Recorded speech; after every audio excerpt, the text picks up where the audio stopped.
ICC meanwhile is yet to respond to South Africa's announcement. Our correspondent Jack Parrock explains what the exit might mean for the criminal court.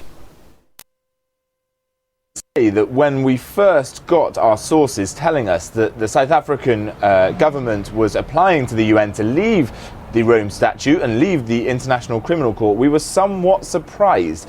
Although South Africa, along with many other African nations, including Kenya, who have been heavily critical of the ICC, have been saying for a while that they want to leave, we didn't expect it to happen, and certainly not in this way. Essentially, South Africa is calling to leave, the South African government is calling to leave the ICC over a spat over the Sudanese President Omar al-Bashir's visit to Johannesburg last year, which the ICC said that the South African government should have arrested him and transferred him to The Hague for trial because he's indicted for crimes relating to Darfur.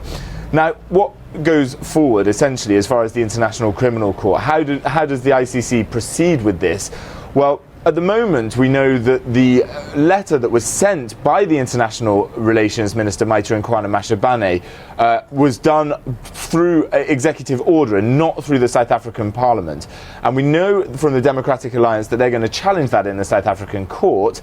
But at the moment, it is the initial process has started. It's drawn wide condemnation from international human rights organisations who say that South Africa has always been committed to human rights, to transitional justice and to fighting impunity for those that are most at fault. But the South African government says that they should be able to decide whether a head of state has diplomatic immunity in their country, and that's essentially what this fight is about. Now, as far as the International Criminal Court goes, however, the proceedings that they launched for non-cooperation against the South African government for not transferring al-Bashir, they will continue. When South Africa notifies the UN that they want to leave the ICC, they remain a member for a year, but any proceedings that started or were launched before that must be continued by the International Criminal Court.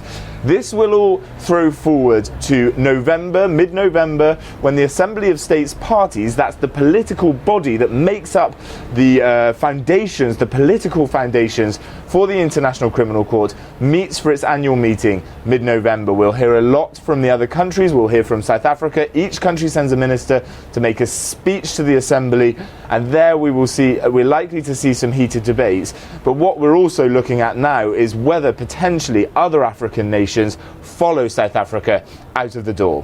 Jack Parrock, SABC News, Brussels.